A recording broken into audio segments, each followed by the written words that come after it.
This is Dwayne Clemens, former Bengals, Chiefs, and Viking, and you're watching the Sports Circus.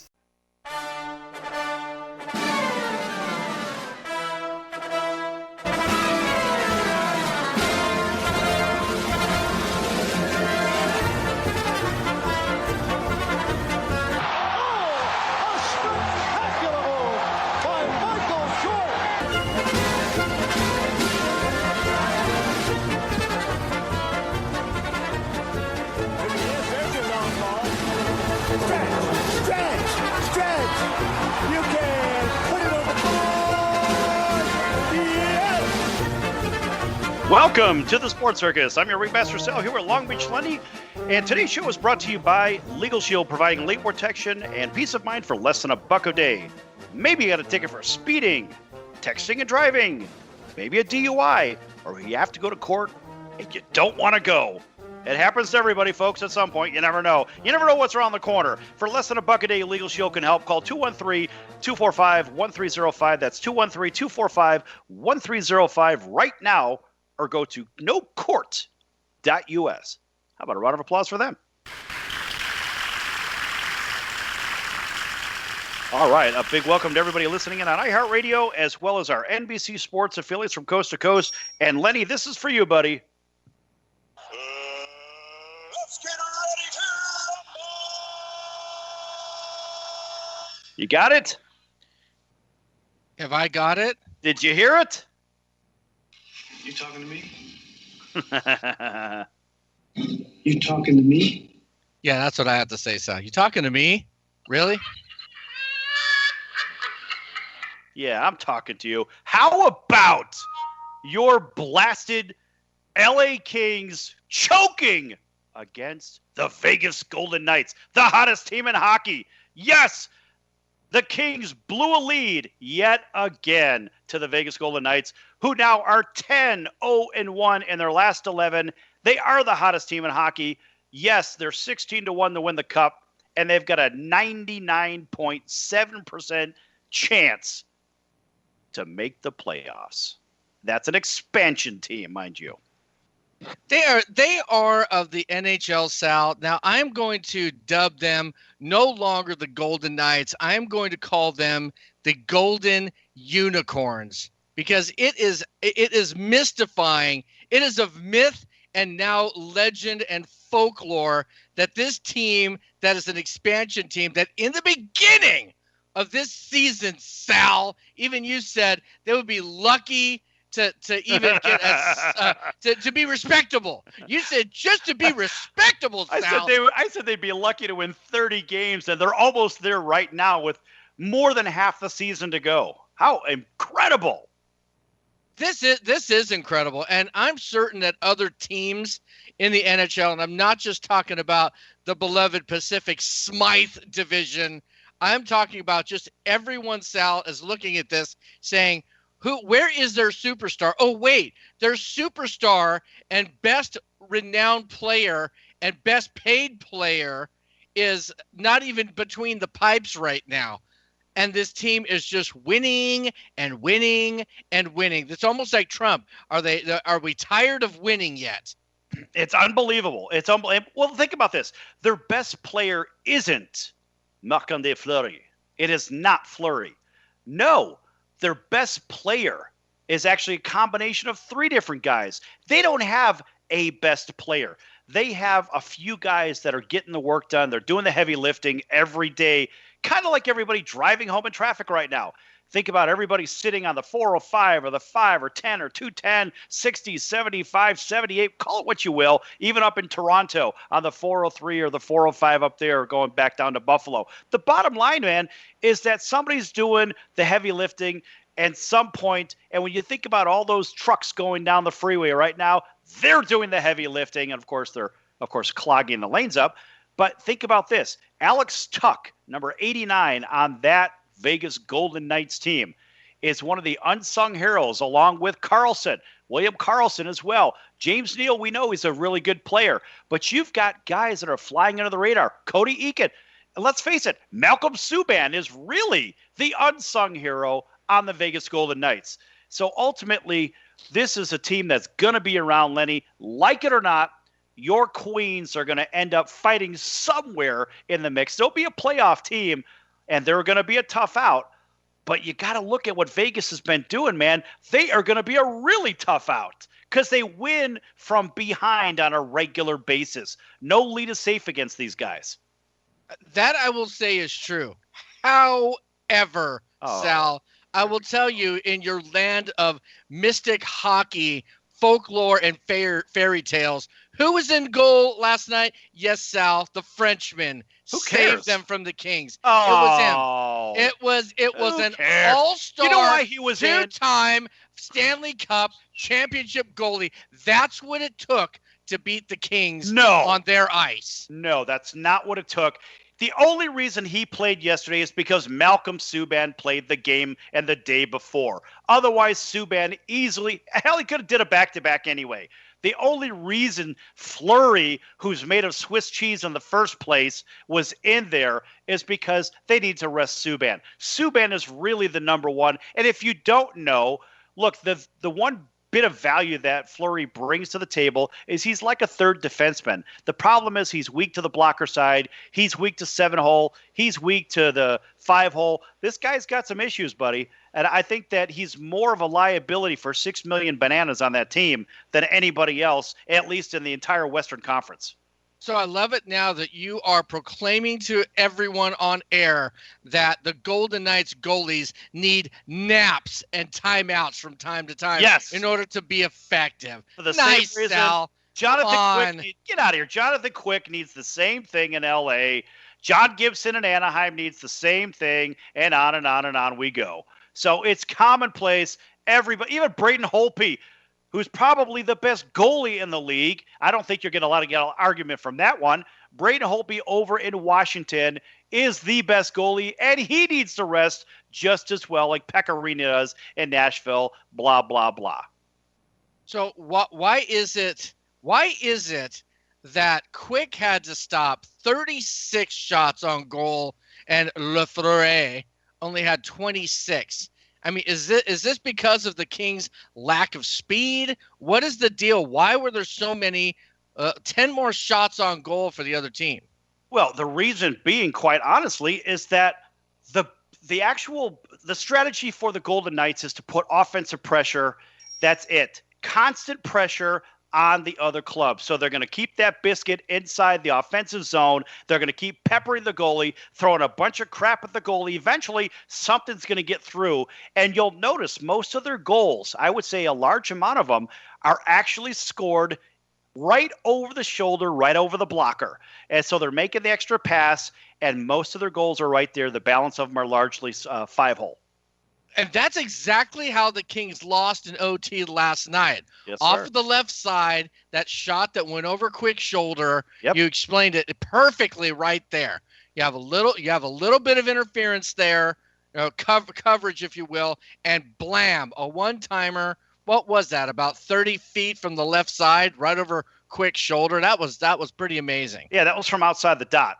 So the good news is that the Knights are sticking to their plan, and their plan is simply to make the extra pass and shoot the puck where there's no glove and there's only a shoulder and the top of the stick to help block that corner. It's a vulnerable spot for every goalie, but the Knights are finding that spot, and that's where they're scoring the bulk of their goals. So I would imagine the league would make some kind of adjustment. I'm not the only one that's seeing this. I'm sure that everybody else is seeing it on their scouting reports. But remember, this comes back to the defense. Now, the Kings have a really good defense. They've got some guys out front that really know what they're doing. It's the problem is what they're not doing is they're not defending it. So that's why the Kings, for example, would lose in overtime, not just yesterday, but the Kings are underachieving than where they should be, in my opinion. They should be atop the whole Western Conference, period. That's how I see it. They should. Again, it's just mystical. It is magical. It is nonsensical. It is something that is almost a circus act, Sal, that they are doing with smoke and mirrors. Live it's from unbelievable Las what they're doing. Exactly. That's right. It's right here from Las Vegas. That's right. And the good news is, yes, it's happening here in Vegas. I'm in Vegas. You're in SoCal. But it is Cali Vegas anyway, folks. Anyway, that's going to probably be our sponsor read on the way for our next segment. Anyway, we're going to be right back in just a few minutes. Don't go anywhere. More from the Sports Circus. The sports world. It's a circus. Welcome to the Sports Circus. I'm your Ringmaster Sal, live from Las Vegas. Score, put the ball down, give it to the referee. And I don't even care if you slam it down, but you don't have to dance. You don't have to call your mom on the phone. You don't have to go The Sports Circus is a 1-hour primetime nationally syndicated program that's carried on ABC, CBS, Fox, NBC News, and CNBC radio affiliates, plus Cox, Comcast, Spectrum, Frontier, WOW cable TV affiliates across North America and nationwide in upscale hotels and resorts on hotel television in all 210 Nielsen-rated markets. Just like a circus. My life is just a party, and parties weren't meant to last. Dickerson. Jason Hook, Zarbler from Five Finger Death Punch. Sidney Justin from The Miracles. My name is Curtis Blow. Basketball is my favorite sport. I like the way they dribble up and down the court. I'm here on the Sports Circus. The Sports Circus brings top sports and entertainment content and is delivered fully produced and is easy pass-through traffic for radio stations. Simply drop the program in your traffic manager. The full 59-minute, 50-second file will coordinate with the clock. Your local station receives up to 4 minutes of local avails during the Sports Circus broadcast, and it's a great lead to live sports and entertainment. Well, if you're going to talk about our congressman being crooked, why not talk about commercial products who don't do what they represent to do? Yes! Big Billy here. He certainly knows something about making things difficult on the competition. He's a punisher. Yeah, he just break the ribs. Yeah, I still haven't broke someone's collarbone yet in a boxing match. That's a great statement. I have not broke someone's collarbone in the ring yet. I've never heard that before. I can't Is wait. there a reason you said in the ring? I can't wait. Is it that you've broken collarbones just outside of the ring? You did catch that, right? He said in the ring. Yeah, exactly. So he got him on the curtain. He got him on the edge of the ring and broke his collarbone. Hey, this is Tommy John, and you're listening to the Sports Circus. I had to get Sal's name right. Well, Sal the floor sweeper. That's his new name. Sal the bookkeeper. Hey, Yeah, but even my name, even my last name. Add that one to the bank, But no, Alicia, you even got my last name wrong. That's why I said my I know it colon starts was with a bleeding. V. It starts with a V. He said a V. Really? Quick, where's the punch sound? 400 punches. Here's the punch sound. Right, exactly. He almost knocked out the microphone. Alicia, that's why they have cue cards, right? So don't let the name bother you. Just bring a cue card with you next But time. people can't read my name off a cue card. Well, change your name to Joe Smith or something. Jeez, make it easy. This is Sal Tuzzolino, host and ringmaster of the Sports Circus. Why listen to the same old dog and pony show that you've heard all day long? The Sports Circus covers everything that other shows don't or are too scared to cover. There's no primetime show like it on air that'll punch you in the mouth and you'll beg for more. Also, you could call in and participate with our chaos if you dare. Join me and celebrity guests for Havoc and Mayhem. Remember, folks, it's a circus, and we prove it every day. I want to try to instill some of this winning environment for this particular team. What's been your experience? Kevin, we're going to start with you. What was your experience going from Team A to Team B and bringing that Super Bowl experience to the next team? They were kind of getting on me, wanting me to chill out a little bit, not play a game on a Wednesday and Thursday. But I always felt that, you got to play at game day speed on Wednesday and Thursday so that you're instinctive and you can play on game day speed on game day. The Sports Circus is received well on all radio formats and is currently aired on sports, news, and music stations. Andre Reed. Mario Andretti. Herschel Walker. Lloyd Firestone. Mike Haynes. Jim Jeffcoat. Rod Jaworski. Al Bubba Baker. Brett Saberhagen. It's a circus and we prove it every day. Aaron Fink. Breaking Benjamin. Jason Hartlett. Drummer for rock legend Ted Nugent. Matt Starr. Drummer for Ace Frehley from Kiss. Phil Buckman. The bass player in the rock band Fuel. Hey, brother. Hey, we know quality content is hard to find, so if you're ready to have the Sports Circus in your market, give us a call right now at 714-948-0100. That's 714-948-0100, or email us at info@thesportscircus.com. That's info@thesportscircus.com. Thanks for joining us, and we'll see you next time right here on your favorite station. Until then, so long, everyone.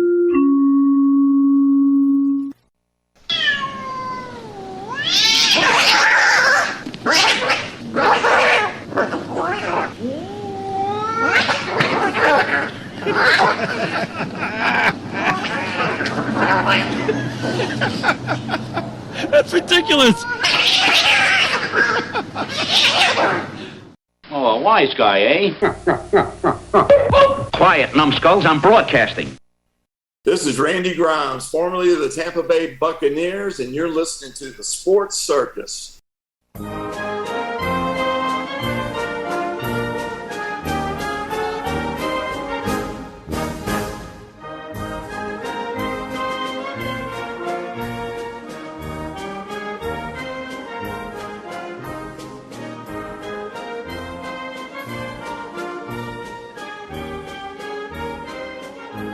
All right, ladies and gentlemen, welcome back to the Sports Circus. I'd like to welcome all of our affiliates there on NBC, also on iHeartRadio, and wherever you are listening to us. Ladies and gentlemen, on a clear Friday, we can hit the Mars rover on a regular basis. So we are strong and proud of that. This segment right now is brought to you by Legal Shield. Today's show, yes, Legal Shield provides you legal protection and peace of mind for less than $1 a day. Maybe you got a ticket for speeding, texting, driving, maybe a DUI, or maybe you had to go to court and you're just too scared to go to it. Maybe you just need some knowledge on how to handle a legal contract. Well, for less than $1 a day, Legal Shield can help you. People, you need to keep this number in your car, especially getting close to New Year's Eve. Call 213-245-1305. Legal Shield for less than $1 a day, or you can go to nocourts.us. That's Legal Shield. Call them now. How about a round of applause for that there, Big Joe Pagano? Ladies and gentlemen, right now in the circus, we would like to introduce, yes, an American football player back in the day where football was football. They didn't have so many rules. They didn't have so many players, but they had a lot of grit, a lot of grime, and a lot of heart. And that would be a Super Bowl champion and kicker. That would be Jim O'Brien. Jim, how are you tonight? I'm well, sir. How are you? Doing well. Hey, Jim, I'm Sal. That's Lenny. Lenny's our co-host. Oh, hi, Lenny. How are you doing? I'm doing great there, Jim. Good. Hey, Jim, in the beginning, why don't you go ahead for our listening audience, just go ahead and introduce yourself and give us a little brief rundown of your NFL career. As short as it was. And sometimes I say, thank God. No, I was lucky enough to be drafted in the third round by Baltimore. And of course, then in those days, it was in Baltimore. It was the Colts in Baltimore. It wasn't Indianapolis Colts. And so I was drafted in the third round, and because I was a place kicker, and in those days, some of us could actually do two things. We could play other positions, like Lou Groza played tackle, Lou Michaels played tackle, and Jim O'Brien played wide receiver. I had played at the University of Cincinnati with Greg Cook as our quarterback, who became the Bengals quarterback, and unfortunately got hurt after about 5 years. And so we led the nation in scoring in college. And I led the nation. I actually beat OJ by about 5 points because every time we scored a touchdown, I got to kick an extra point. Every time I scored a touchdown, I get 6 points because I was a wide receiver, and I got to kick the extra point. And every time we got close and we couldn't score a touchdown, I got to kick a field goal. That's the only reason I beat him. Let's face it, he was a hell of a running back. And but it was an honor to actually beat him my junior year because I had a great team. We had a great quarterback, and we had other receivers that carried the load most of the time. I just tried to catch the long ones. I was a thrill seeker. Jim, it sounds like you beat him in life too, in the game of life. Well, yeah, so knock on wood, but for the grace of God, right? So then I got drafted in the third round by Don Shula, who was with the Colts at that time. And then he drafts me and 8 other rookies, and we all make the team. And then he goes to Miami, and 2 years later he wins, the grand prize by going undefeated. But it was an honor to be drafted by him, and then to play in Baltimore. And then of course I played with Johnny Unitas and Bubba Smith, Tom Maddie. I mean, I played with a bunch of guys that were really, they were really I won't say old, but they were older than I was. They had played for a while. They had lost to the Jets 2 years prior. And then, so they were really happy to win the Super Bowl. And we won in 1971, which was the 70th season against the Dallas Cowboys. And Jim, you were a rookie on that team, right? Yeah, I was a rookie along with 8 other guys that made the team that were rookies. So yeah, I noticed Norm Bulash was on that squad as well. Yeah, Norm, good friend of mine, and Norm was he was a number 1 draft choice. I was a number 3, so I was way down the totem pole compared to him. But he's a great guy. I really like Norm. Oh, you should have brought him on the show with you. Well, you know what? He's in Texas. He's in Fort Worth, and I didn't think of it. That's all right. Well, when you come back, you have to bring him on. Next time we'll get a Colts reunion. Yeah, that'd be fun. That'd be fun. Yeah. Hey, listen, Jim, I got a question for you. So let's stick with the whole Super Bowl idea. You know, out of the 50 that have been played, we've never seen a home team in their home stadium, right? This year, it actually could happen if the Vikings were to make the Super Bowl, right? That's right. What are your thoughts on that? I think that'd really be cool. The reason is, first of all, we only had one indoor stadium, and that was the Houston Astrodome. Yes. So the chances of Houston going to the Super Bowl were slim and none. As good as Earl Campbell was, and now they've got so many indoor stadiums that it's just luck of the draw. And you know what? If the Vikings don't make it this year, somebody will within the next 10 years. All right, Lenny, I know you got a question, then I'm going to jump in real quick afterwards. I just wanted to ask you there, Jim. Now, look, Scott Norwood is synonymous with the words wide right on his field goal attempt in the Super Bowl against the Giants, and the Giants ended up winning. What was that like for you, obviously, kicking the winning field goal? And what did you feel? Just take our listeners briefly for a moment as setting up that kick and knowing after that interception that you have an opportunity to win the whole thing.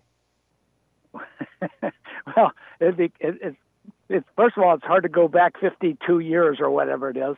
But second of all, at the time, I had gotten an extra point blocked.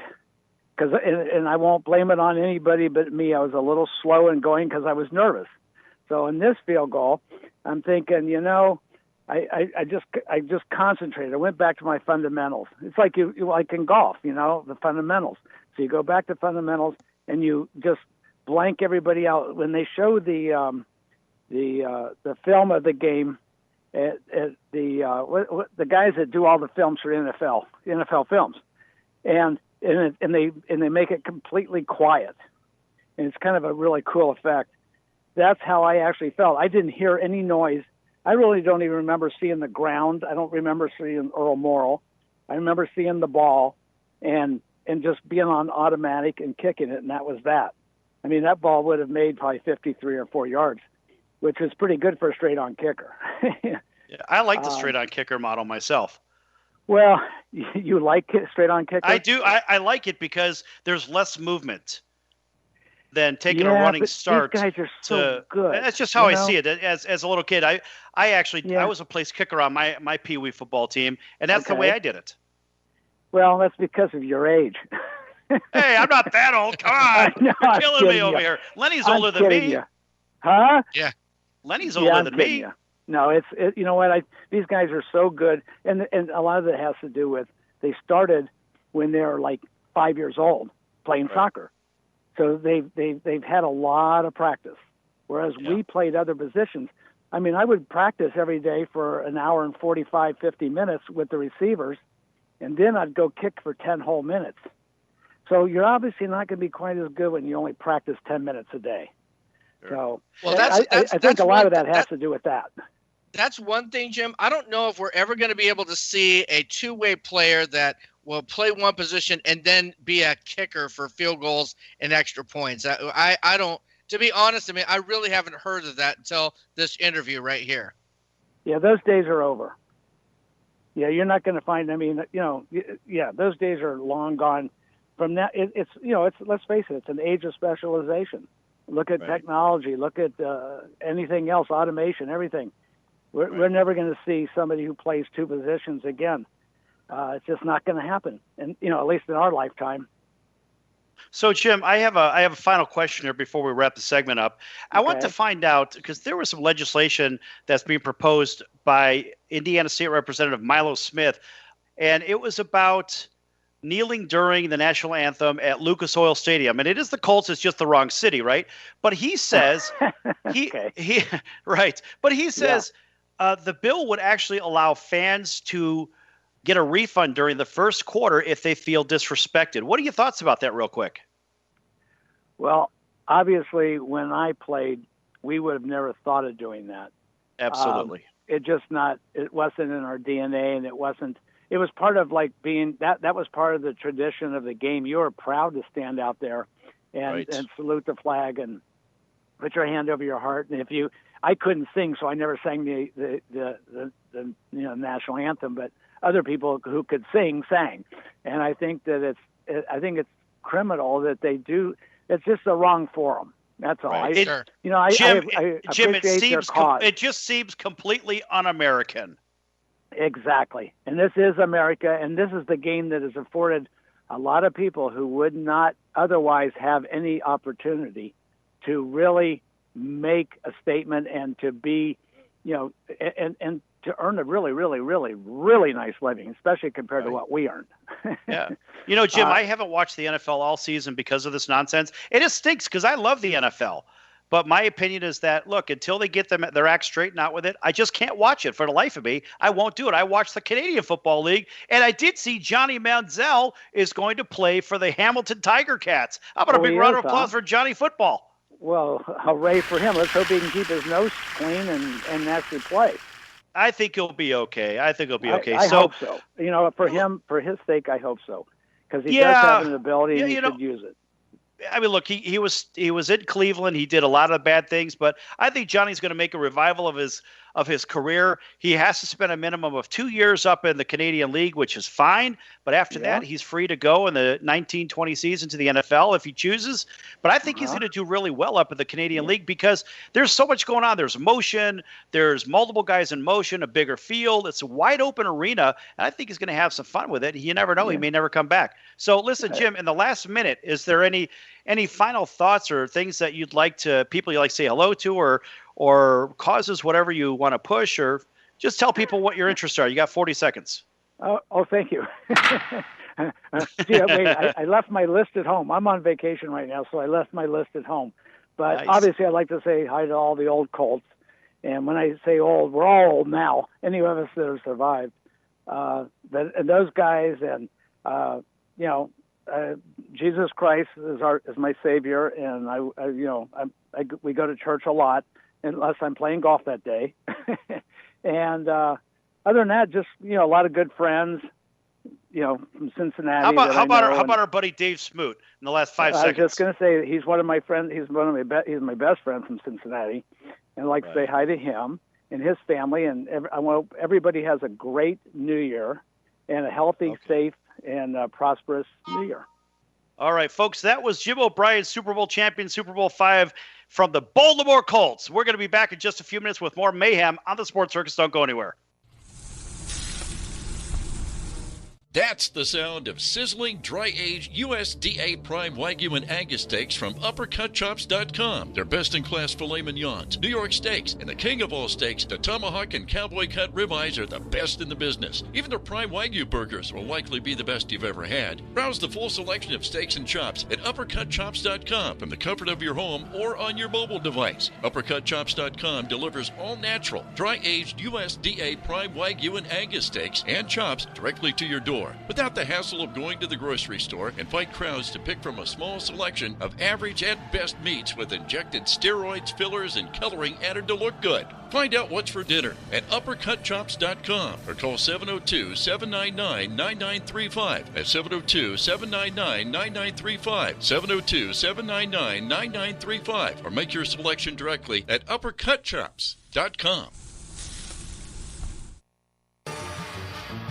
I'm your Ringmaster Sal of the Sports Circus, a primetime, nationally syndicated television, radio, sports, and entertainment show. The Sports Circus covers topics others are too scared to talk about. There's no other primetime show like it on here that'll punch you in the face and you'll beg for more. Join me, Hall of Famers, world champions, and all-star celebrity guests for chaos and controversy here on Libsyn and all podcast platforms, plus thesportscircus.com. Remember, folks, it's a circus and we prove it every day.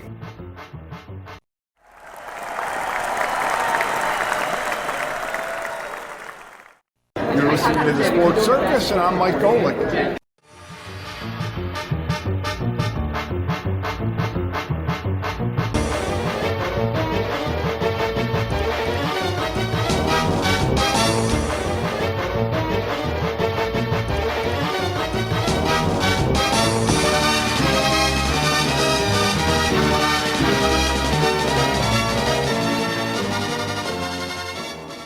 What is more important to you? Is it attitude or technique? I mean, technique can be coached. It's all about attitude. What you put into it, you get out of it. If you have a bad attitude coming to practice every day, you don't want to be here. You're not going to get any better. Man, you're going to have to want it. You're going to have to want to be out there and give it your all. Right. So, I mean, technique, comes along with it. It's all about how you feel about it. Right. And plus, you got to buy into the system, too. Yes. Absolutely. Yeah, no, I would. That's a great question. It's a great question. Billy was over here shaking his head yes as you were, That's you were right. answering that. It's the same. It's in every sport. I mean, I've been a pro fighter 30 years, and it is all about attitude. You can't get up in the morning at 4 a.m. to go run and go, oh, can I get up at 6? I mean, you got to get up and go do your job. It's your job. Your job. You want to be a pro football player, it's going to be your job. And so you have to play football like you love it, like it's something you have passion for, to be a great. If you want to be one of the greats, it's all about the attitude. Billy and Calvin, you just hit it on the head. You can't teach attitude. You can teach everything else, but you can't teach attitude. So that's a great comment you made, man. Yeah.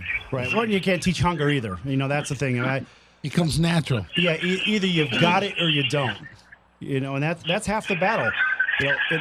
Wow. Oh, there's a lot of you feedback. hunt birds over there? What? I know. What are you doing, man?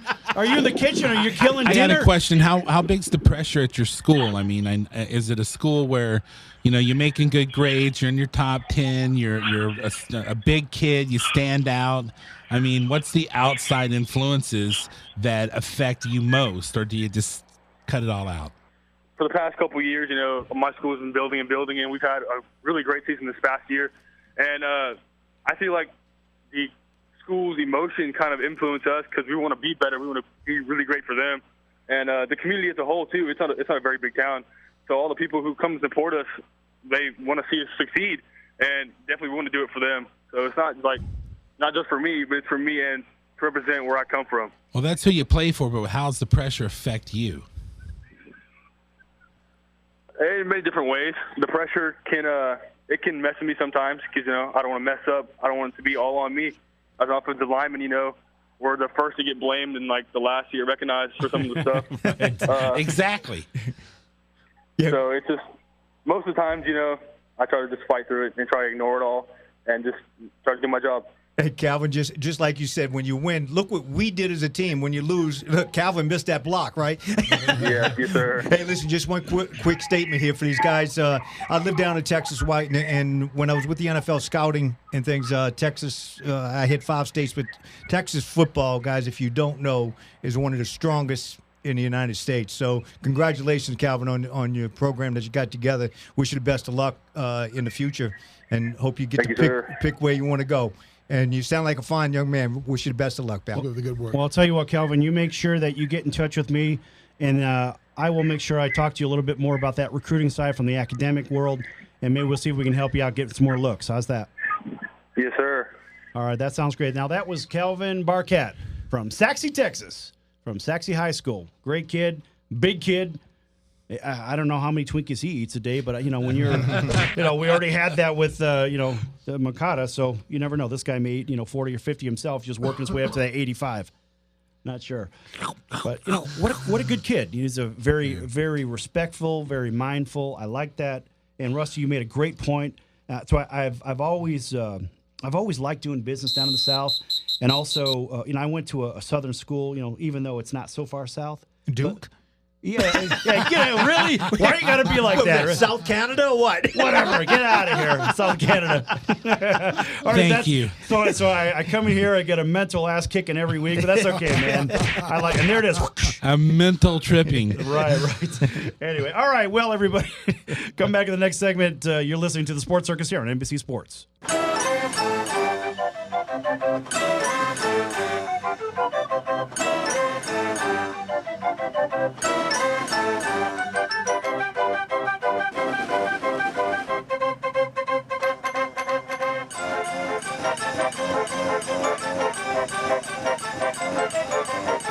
I love that music.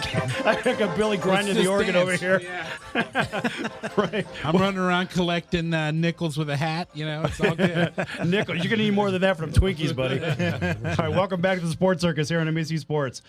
All right. This segment is sponsored by Seattle Dance Pizza, Pasta, and Grinders, located at 8465 West Sahara at Durango. Calling your dinner order, 702-946-6262. Tell them the Sports Circus sent you. Go see Dan. Dan's a great guy. We talked about Dan last week. He's the retro guy. You walk in, he's got TV Land playing on his big picture tube, black and white TV. What's happening, man? What's going on? You want some pizza? That's the guy. You got to go see him. It's like ancient to remember, people today. Last week it was Dickie's Barbecue, and I went to Dickie's. I went to to go see Bernard. I saw him on Wednesday. I got a mountain of food. And you go to It's Dickie's. right down, yeah. Hell yeah, man. That's some serious That's some grinds. Dallas, Texas barbecue. Oh, Rusty is incredible. It's right down the street. I was going to say we can go there for breakfast, but, they're not open till 11. Right. We could just wait outside, look in the window. Right. So, yeah, it's great. So, I think you were talking about a story. The thing it's very applicable. Kickers, extra point, hits referee in the face and still goes in. So, why are you laughing? It's up, it's good. Midland League kicker. His name was Louis Saranga. He drilled an extra point last season. Basically hit the referee right in the face, ricocheted through the uprights, and they beat El Paso 38-16. So the question to our resident referee today, what have you seen that has have you been get the S knocked out of you? Have you seen anything like that before? Share with us your experience. I'll share two quick stories with you. The first one, I had a Thursday night ball game. It was at East Carolina. It was college ball, and it was just going into winter. It was a rainy night, and I told my son right before I left home, because it was a Thursday night ESPN game, that I don't plan. Your best games you can work as a referee. I love when people say, "Were you in the ball game Saturday?" Yeah. Well, I didn't see you. I said, "Great, I had a good ball game." So that's the whole thing. But I'm down, and East Carolina, I believe, was playing Cincinnati. I got to play tonight right before half. I see the wide receiver coming down the sideline, and I'm at the goal line. Did you trip him? I'm getting in position. It's a great deal. It's right before halftime. It's going to be the last play of the half. We're good to go. I step back. Well, people don't realize that I'm not looking at the ball, because I got to make sure this guy does not step out of bounds, or somebody interferes with him. Next thing I know, the ball hits me right in the face. Felt like your TV debut. Yeah, it felt like a frozen brick. And I went down to one knee, and the blood starts coming out of my mouth and my nose and whatnot.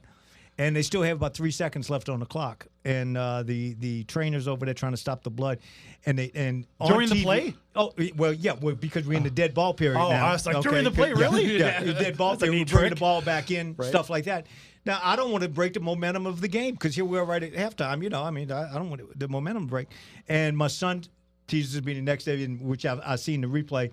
They've got my lip pulled up. I look like a horse, where they're trying to put the tattoo on the horse. And he said, "So much for not trying to get on TV much, Dad." So, but then the one that really got, I used to always tease about this. I said, if you're going to get hit, you want to make it national TV, 50-yard line, where everybody sees it. Got to be careful what you wish for. I had University of Miami playing Arkansas. And at that time, I'm going to give away my age here. Yeah, at that time, it used to be the Labor Day game. Football didn't start until Labor Day. That Dick Vermeil and Brent Musburger were the announcers. Tells you how far back it goes. Yeah. So Miami drops back for a pass. My position at the time was umpire. So I'm supposed to come up to the line of scrimmage. As I come up to the line of scrimmage, I look to my right and I see a wide receiver coming straight down the line of scrimmage. They're going to do a middle screen. is what they're going to do. Well, the next thing I teased about, I said 4 of us hit, 1 of us went down. Me. With 3 cracked ribs, knocked me out cold. Oh, my goodness. And I teased about it. I said, I was out long enough. They got to typeset my name on the TV, Rusty Spindell from New Orleans. I said, so you got to be careful what you wish for. And I mean, I've had broken fingers. I've torn the cartilage in my knee. It's a dangerous, it's a life-threatening sport. You're part of the game, man, and you got to be in great shape, too, because you run up and down that field as much as the football players do or more. You actually, some positions you run more. Yeah. You actually and do. you're sharp as a whip. And some positions, they run their mouth more. The players. Yes. Of course. I thought you know about the officials. What about the protocol for the head injuries? Concussion protocol? Because now we get to ask a ref. We've heard about it every show. Now let's see a guy who's on the field hearing these crashes. Well, a couple years back, the NFL put in, it was around 2012, 13. I don't remember exactly. When they start talking about all the head injuries and whatnot, they actually put somebody in the press box. A lot of people don't realize this. They know that they'll hear on TV, it came from the press box. But and I don't remember if it's a medical guy or a doctor. I can't remember the exact title, because he's watching the field.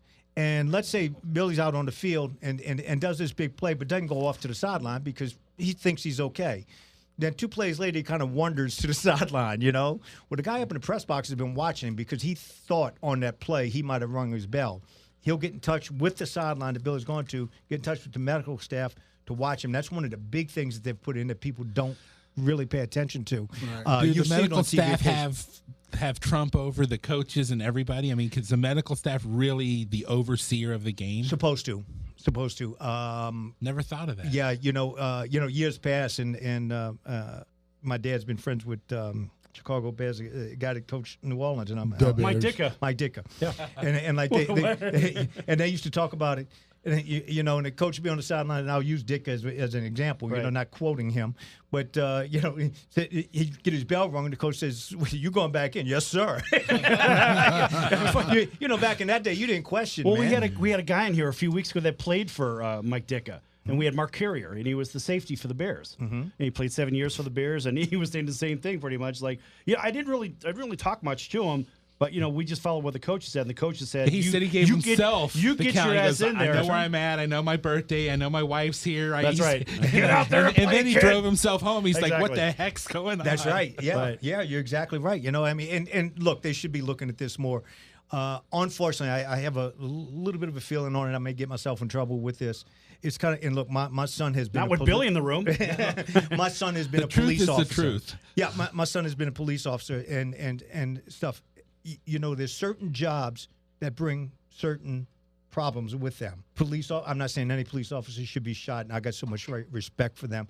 But every day when you leave that house, that's why you strap on that gun. Yeah, when everyone's running one direction, the cops are running the other. Well, that's why I got this guy in the room here. Right. And the same thing with football. That you put the helmet and the pads on, you're going to be hitting people, man.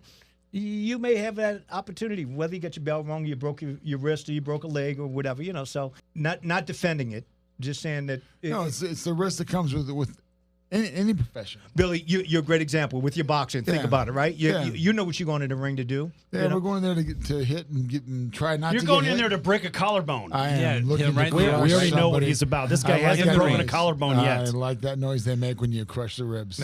Obviously, I don't remember the guy's name, but recently a well-known pro athlete came out and said he does not recommend that parents let their children play football because of his off-the-field problems. Well, look, if you're going to raise your kid to be a pussy, that's fine. So be it. I don't want to play a sport. I can't do that. Be a kid. Well, get out there, get hit, break a bone, you'll be okay. Don't raise your kids in bubbles. Be careful with your kids. Be mindful of what they do. Right. Put them in the snowflake. Isn't that the new term everybody's using now? But it's a real player that made a real statement that had some real history. So I guess what we're talking about is this a serious issue that we can't answer yet? Well, let's find out. Let's find out if Phil, but you can call him Race, and we got Lenny in from Long Beach. Let's find out what they have to say about that. I'm over here listening, and it was great when they say Billy's objective. Let me see, Billy, your job description. So to kill or not be killed. Exactly. Go after the guy. That's it. You're in the ring, you're through the ropes. Okay, what do I do?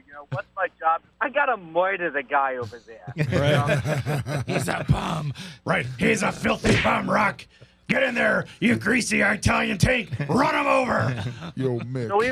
So we've got an official NFL referee in the house here, Sal. That's the guy. And we also have our surf report. Race, What's up, Phil, guys? what's I will cracking? tell you, Billy, you're an anomaly at your age to be crushing people right and left. Glad I'm on your side. It's fun. He just says it's fun. It's fun. Don't pay me. It's fun. I got to share with Billy. I met Billy this morning. This is Rusty. I met Billy this morning, and he was kind enough to be gentle and shaking my hand because I happen to have a big ring on. He said he noticed the ring and he didn't want to bust up my hand, so I appreciated that very much. The only thing would have been left would be the ring. You're watching the Sports Circus, and I am Brian Erlacher.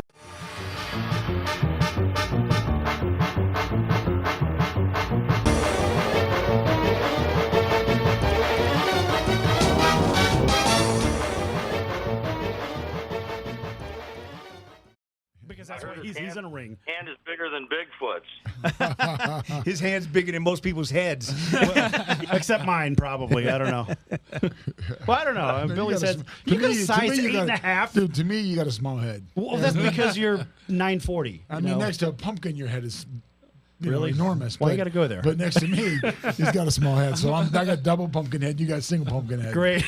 Instead of a 1-ring, I've got a 2-ring head. He's got a 3-ring head. Nice. So, Phil, what's our surf report today? Okay, guys, this weekend we've got a mix of southwest swell that's easing, a little bit of leftover west-northwest swell mixes in.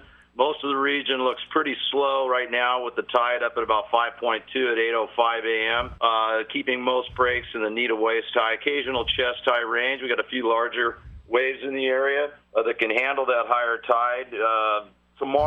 Today, later on, we got a fresh mix of west-northwest swell that's going to show up this afternoon, giving a little bit of a push, so you get a little bit more size for tomorrow. So looks overall like a fun weekend. There's light and variable winds out there, and it's looking pretty fun out there. So all you wave riders, get on out there this weekend. Right. Get your beach on. That's for our Southern California crowd, because we do broadcast on 1050 AM in Southern California, throughout the LA Basin, also Inland Empire. For all you surf rats that are living inland, you can listen to us, or if you're not listening already, at 106.5 FM and 102.3 FM, KCAA.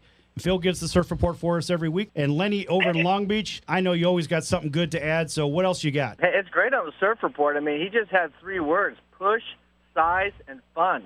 I'm in. Right, well, so is she. Right. Nice. I had something to add here, especially when you have the honor of having a professional NFL referee in the house. Monday Night Football, guys, we all know that it is not what it used. Call it what it is. It used to just be Monday night. We would just be frothing at the mouth, waiting for Coach Sal and Dandy Don and Griffith. We were waiting for that game, with bated breath. Now, it's just so watered down. You got Thursday, you got week matchups and stuff. But you know what I'd like to do? Be able to spice it up. How about calling it Monday Night Lights, and let's showcase the NFL referee. The referee, in my opinion, would wear, now that we have the technology, guys, we can light these guys up with some type of LED lighting and music. Whenever there's a penalty, my boy Rusty would run up to the center of the field, the lights go out in the building, spotlight comes on him, and all of a sudden there might be some tremoring, some thundering in the background with the noise, and all of a sudden his colors go either red or blue or whatever the color of the team is, and then maybe he would go ahead and gesture towards that side of the field, and you would hear some noise sound effects of some crashing glass or some implosion of a building or something, and the crowd would go freaking nuts for that. Get the referee, spotlight on the referee on Monday Night Lights.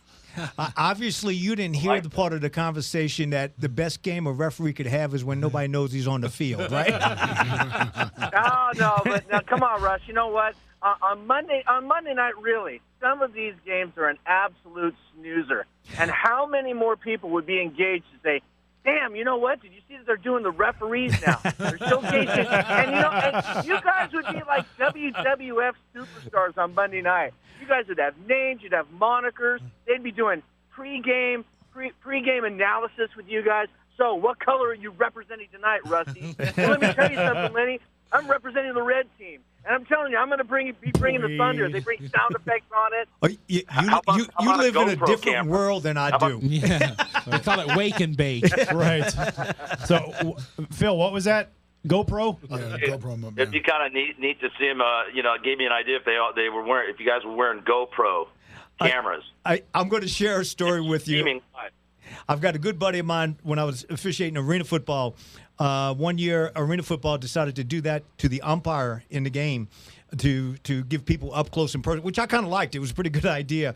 But we set up my umpire at halftime, and the announcer came down to him and told him, and good buddy of mine named Nels, hopefully Nels' wife is not listening, but comes down to him at halftime, and he tells him, he says, Nels, you got to do us a favor. He said, what's that? He said, you're supposed to be keeping your eyes on the field, not looking at all the women in the stands. He said, the GoPro not doing us any good. What about what you looking at? You know? We had that problem with the video from Tomas Herrera from the fight from just a couple weeks ago. I was taking the video for him of the fight. I was ringside, and then the ring girls show up. It's hard to focus on what's going on in the corner when you've got Hooters chick rumbling across the whatever, holding up the sign. Saying, right, it's just rumbling across with the number 2 above her head. There's only one of me, but I guess there'd be 2 of us. Right? And so I can't focus on what's going on in the corner, just like what you were saying with the girls in the seats. Well, hey, the guys win the huddle at time. You had to do something, right? Boys will be boys. You got it. Great answer. Right, I like that. Well, don't they do an open mic in some of these games where they open mic a player and they and in the helmets, the coaches are talking in the helmets? What do you think about that, Ref? Well, actually, now, and you notice about, I'm going to say 3 years ago, the officials went to microphones. All of them have a headset on them now. That was funny because the concept on that was that during I throw a flag downfield for DPI, so to speak. How far could you throw a flag? What's your record for throwing a flag? Well, you know what people don't realize. I know there's beanbags or something. There's beanbags, marks the spots. Flags, you've got a little sand in it and you roll it up. To a little ball to try to get to the spot. People think that you're throwing it a huge distance. You don't have to throw it a huge distance. You just got to get it on the right line. Do they have like a punt, pass, and kick for flags? No, but you can throw it 15, 20, 22 yards pretty easy. You can throw it pretty good to get it to the spot. Have you ever thrown a flag at a player out of frustration? No. I'll tell you what I did do. Years ago, when I was in high school ball, we used to wear the flag in our back pocket. Most officials wear it now in the front. Yeah, and I went to throw the flag, and at that time, we didn't have all the official supplies like you have now.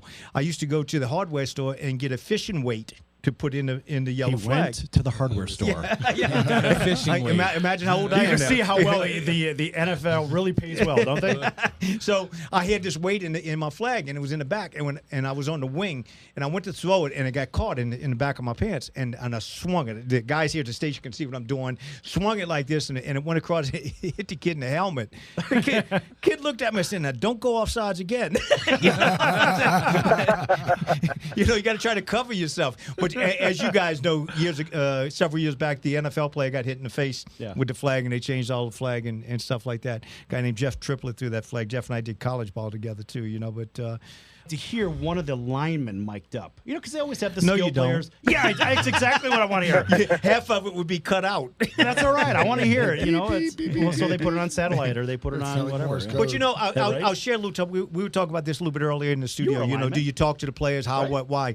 Yeah, you do. You may have a player turn and you say, "Come on, ref, you see this guy holding me or doing this," and over the years you get to know some of the players back and forth, and as long as they call me ref or Rusty, it was okay. There were some names that I didn't like being called, and I would tell them that. but Billy was a linebacker. Really? Yeah. And I did more wrestling, and we played football, but where I went to school was kind of a wrestling school. So he ended up eating everybody. Yeah. That's why it's so big. That's why. Did you win the state champ like 3 times? Yeah, 24-0 with 19 pins my senior year. There you Great. go.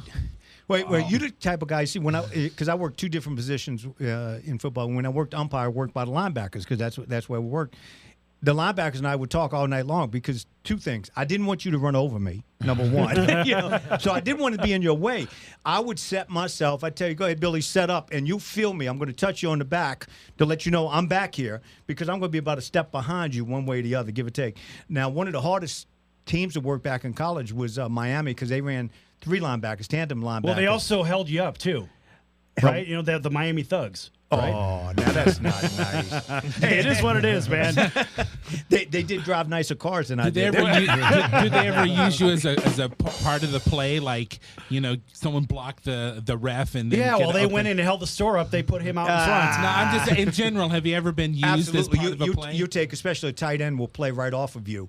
He'll come and try to use you so that linebacker covering him or something has got to brush off of you. Is that a penalty, or do you say, "Hey, dude, stop doing that"? No, most of the time as an official, you try to get out of the way, and if they're not going to come hit you, okay, because but they'll play off of you, and it's part of the game, and you try not to be part of the game, but it does happen. Well, that's what Lenny does in here. So Lenny kind of plays off us, and we've got the human cannonball, which he has had 14 names for him. So I know he knows a little something about that. Well, celebration. Come on, they've cut that down. They're throwing a flag for guys celebrating. You know what would be great? What if somebody goes ahead and gets a touchdown? In order to not be penalized, they run it to the ref, and the ref does a celebration. That would be awesome. How about the ref? How about Russ going ahead and winding it up and throwing it down? Boy, you just won't get off of us. Well, do you want the lights on or off at that time when we do? It's a different set of lights for that. You talk about celebration.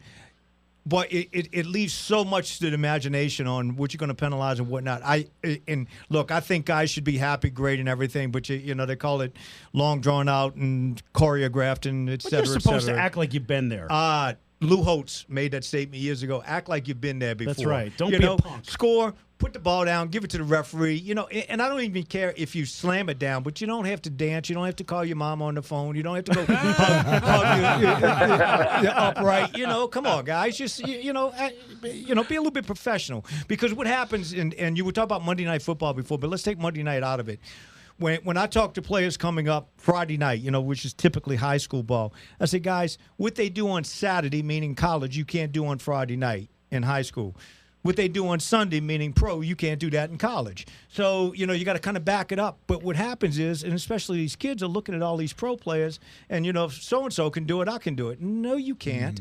And then they get upset with the officials, and then mom and dad get upset. Yeah, so let's be a little professional about it. And naturally, I'm looking at it on a different side. And look, thrilled, excited, you make it just touchdown, man, throw the ball up, throw it down, hand it to the official. But don't get 3 of your teammates with you and bowl the ball into them and knock them over and all that static. I got a question. In Vegas, we bet, and I've bet for 25 years.